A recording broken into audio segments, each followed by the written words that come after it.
You will hear a number of different recordings and you'll have to answer questions on what you hear. There will be time for you to read the instructions and questions, and you'll have a chance to check your work. All the recordings will be played once only. The test is in 4 sections. At the end of the test, you will be given 10 minutes to transfer your answers to an answer sheet.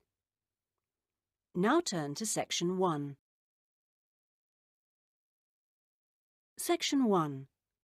You will hear a conversation between an international student and the accommodation department. You have 30 seconds to look at questions 1 to 3.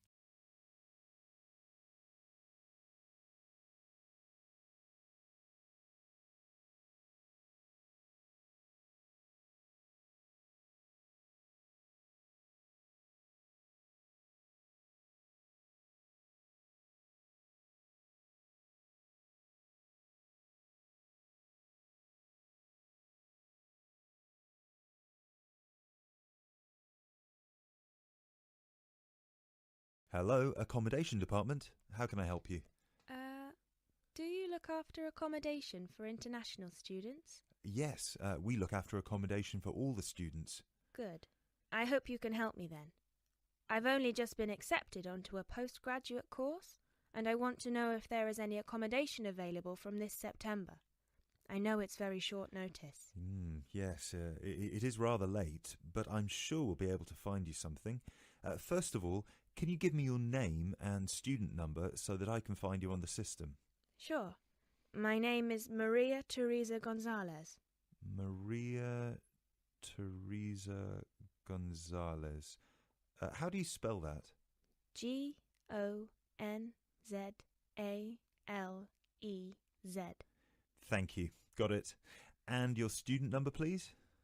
SHU 300715PG. SHU 300715PG. Ah, here you are. Department of Modern Languages. Yes, that's me.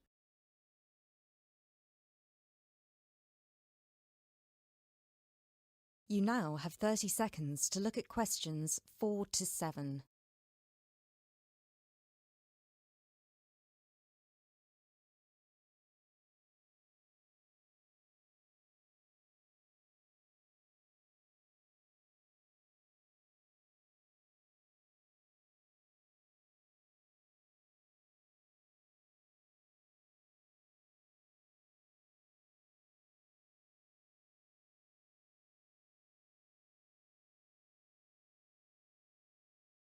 Okay, now there are several options for postgraduate students.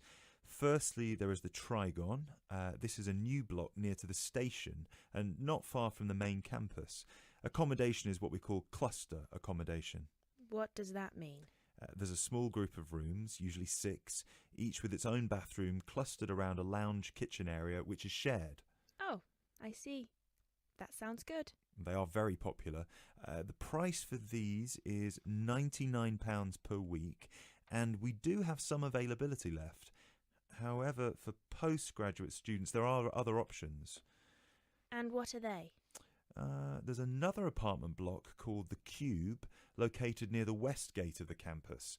Accommodation there is in 1 or 2 bedroom self-contained flats.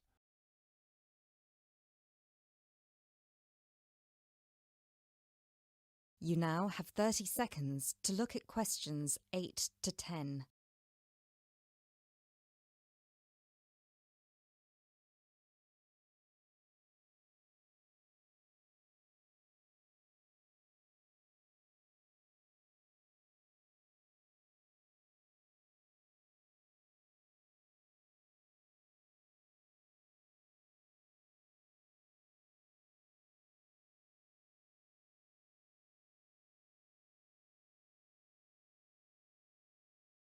So, the cube is self-contained. How does that work? Well, basically, they're just like ordinary apartments. Each apartment has 1 or 2 study bedrooms with ensuite bathroom, a lounge and a kitchen. And what is the price of those? For the one bedroom, it is £180 per week, and for the two bedroom, it is £110 per week for each person. And can I choose who I share with? If you have a friend and you would like to share with them, of course, we can reserve a two-bedroom apartment for you both. Otherwise, you just have to share with whoever else is there. Obviously, it will be another woman. I will have to think about this. Do I have to make a decision now? No, but we don't have much accommodation left, so I can't guarantee that there will still be availability if you leave it too long. Yes, that's fair. I have a friend in the management department who might like to share. I will speak with her and get back to you this afternoon. Okay, fine. Do let us know as soon as you can. I will do. Thanks for all your help. My pleasure. Bye. Bye. That is the end of section 1. You now have half a minute to check your answers.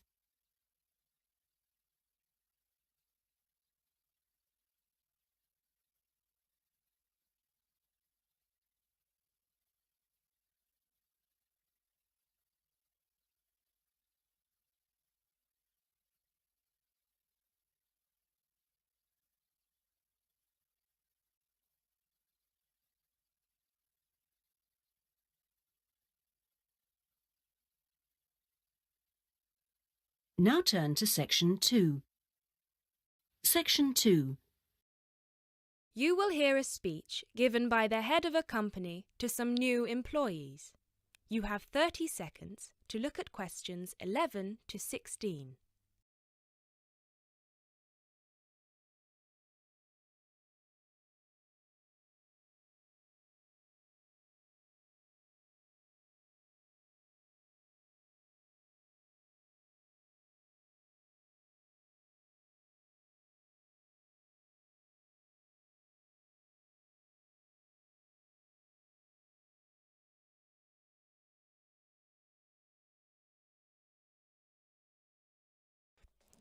First of all, a warm welcome to Barker's Country Safaris. We're delighted to have you all on board for this season.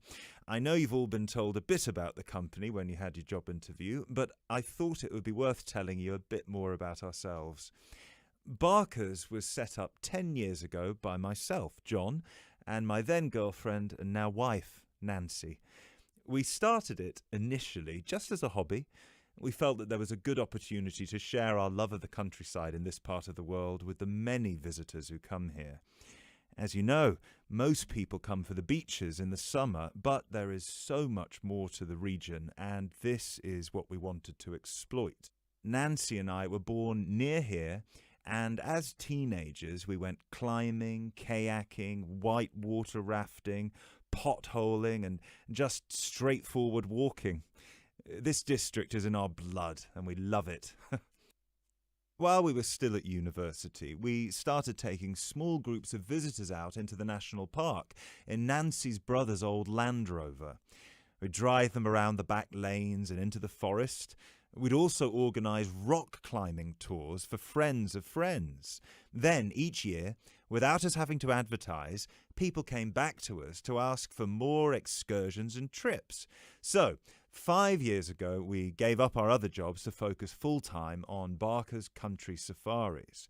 Now, 2 years after that, we set up the activity tour part of the business, and 1 year ago, we expanded into organising activities for school groups during term time. Obviously, this was a massive challenge with all the health and safety requirements, but it's proving a great success. You now have 30 seconds to look at questions 17 to 20.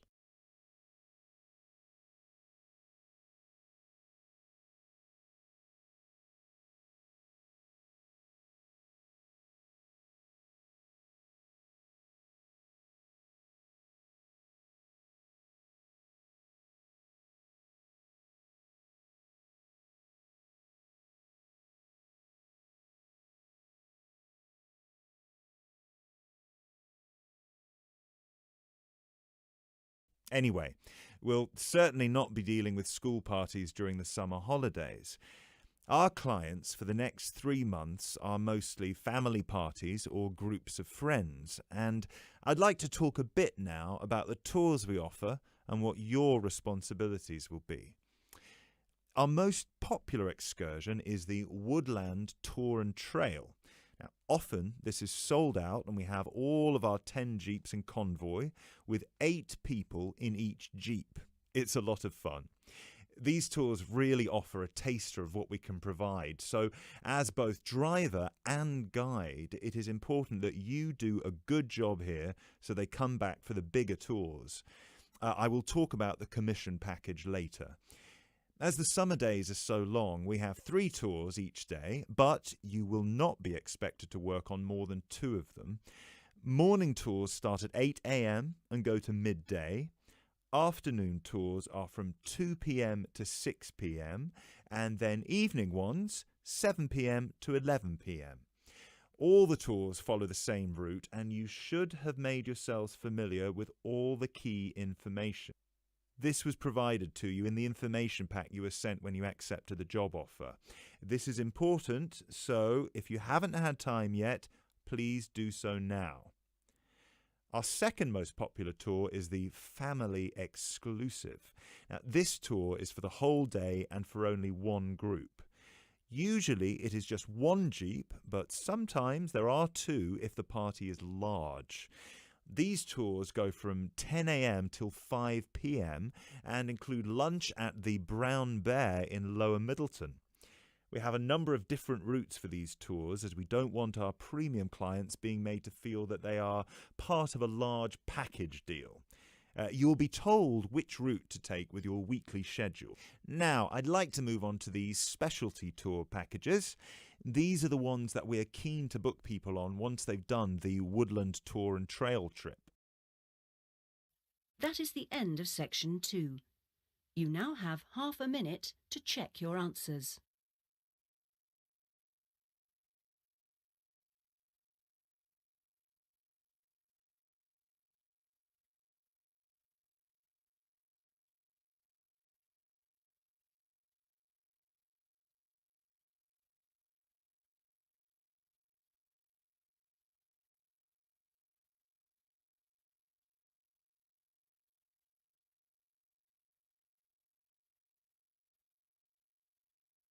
Now turn to section 3. Section 3. You will hear a conversation between 2 students who will discuss a project they're working on together. You have 30 seconds to look at questions 21 to 27.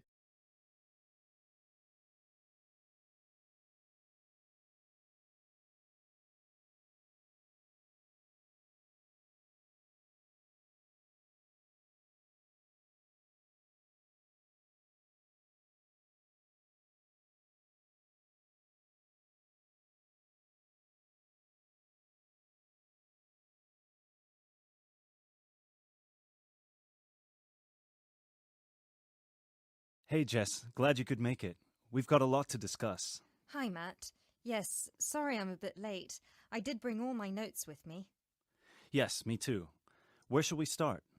Well, I think it would be a good idea to clarify our objectives just one more time. Yes, good idea.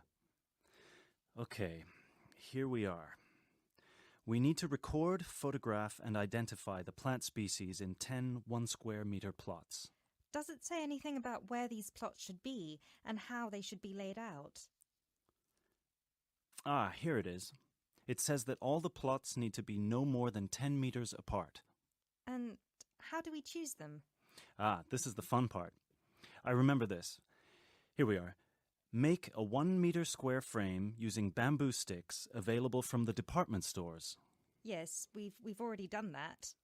I know, I'm just reading the whole section. Okay. One person stands roughly in the middle of the chosen area and throws the frame. The other person uses a tape to mark out the square where the frame landed and returns frame to thrower. The thrower then turns a few degrees on the spot and throws again. The thrower must turn slightly after each throw and vary the force of the throw until after the 10th throw they are pointing in almost the same direction as the first. That sounds a bit complicated. That's only because it's all in writing. It's just a simple throw, turn, throw, turn, throw, turn until we have 10 squares. And I guess you want to do the throwing. Well, if you don't mind, I'm sure you'll be more accurate at marking the squares. Yes, I am sure I am, and I'm sure you've got a stronger throwing arm.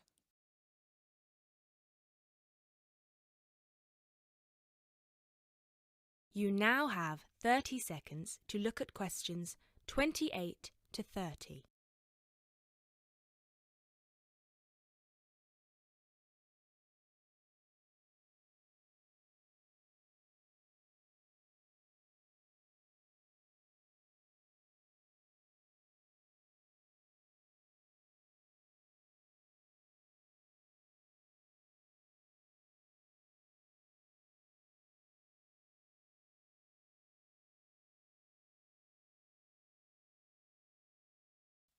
Okay, good. We've got that sorted. Now we need to decide where to go. Yes, I've been thinking about that, and I've brought the map. Ah, well done. I forgot mine. Now, I've identified 3 possible locations, but they've all got some disadvantages. Okay, fire away. Well, the area around this lowland marsh could be interesting. There'll be a lot of interesting water plants here. Looks good, but what's the problem? Mainly that it's already a designated nature reserve, and I think there's already been a lot of research done here. Ah, I see. Well, I'd rather do something that's new and can be useful. I agree. That's why I identified this area further west. See, here, behind the beach. Oh, yes, I see. That area there, where it's flat, but quite high. Exactly. If you look a bit further inland, you'll see that there are hills which will protect that area from strong north winds. I see. Excellent. But what's the problem? Just that it may not be very interesting. We know that the geology there is not conducive to a wide variety of plants. I agree. So what's your last idea? Well, I think this one is a bit of a winner, although I did want to show you the other 2. Look up here, on the north coast. Where? See this bay? Well, I know that there's been quite a lot of studies done here, but a bit further to the east, behind this headland. No one has ever looked at that. Well, I certainly couldn't see any studies. That is interesting. And the plant life could be a bit different because of the shelter from the wind the headland provides. Exactly. Brilliant, Jessica. That's a great idea. We'll go there. Thanks. Now all we have to decide is when is a good time. That is the end of section 3. You now have half a minute to check your answers.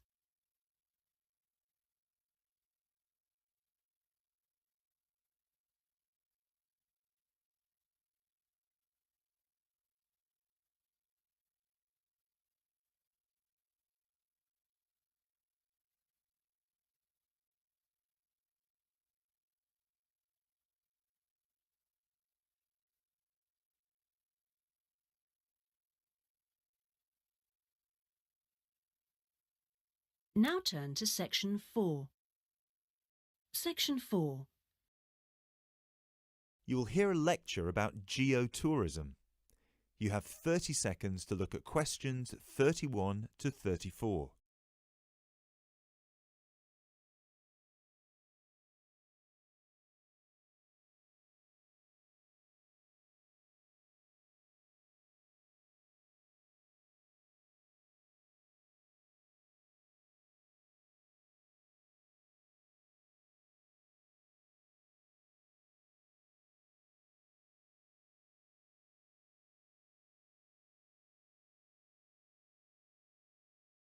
Now, I'd like to move on to talk about something called geotourism.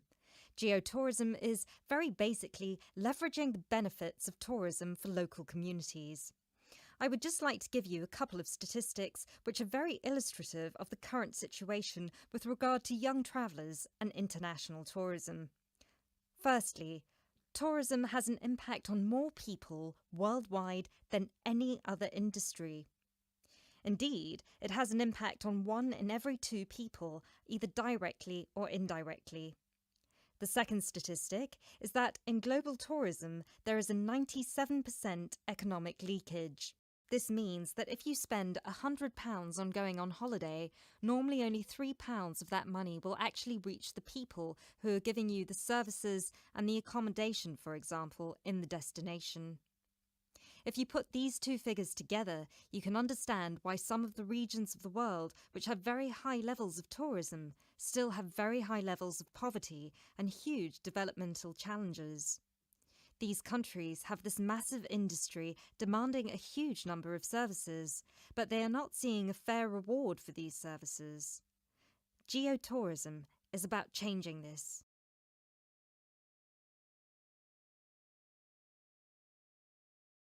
You now have 30 seconds to look at questions 35 to 40.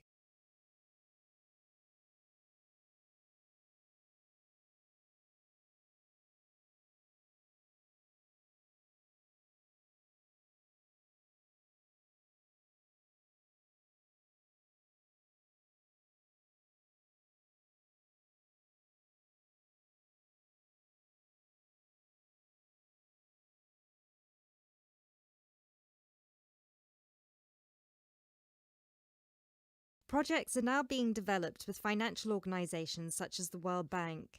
One of these involves developing a technology platform which is bringing grassroots travel products such as hotels, locally owned hotels, not global chains, very locally owned tour operators to the international travel market, therefore avoiding the middlemen. These middlemen often cut them out of the market completely or just make their business unsustainable. Another way that geotourism can be promoted is through the niche travel market of volunteering. These days, a significant number of older teenagers want to spend a gap year, either between school and university, or university and employment. Often, these people want to spend some or all of their year volunteering, but they either don't have the money or don't feel inclined to pay the main volunteering organisation businesses the fee they require, which can be as high as £3,500. What they are looking for is an organisation who can connect them with people on the ground, who can suggest worthwhile local projects. So, this is a real win-win scenario. The organisers charge a small flat fee, which then goes to the local contact. Thus, the local contact gets a very good commission just for one customer. The customer is also saving a large amount of money and time, both of which they can give to the projects they end up working on. There is still quite a long way to go before poverty in the most popular of tourist areas is eradicated, but a focus on this type of geotourism could provide an answer. That is the end of section 4. You now have half a minute to check your answers.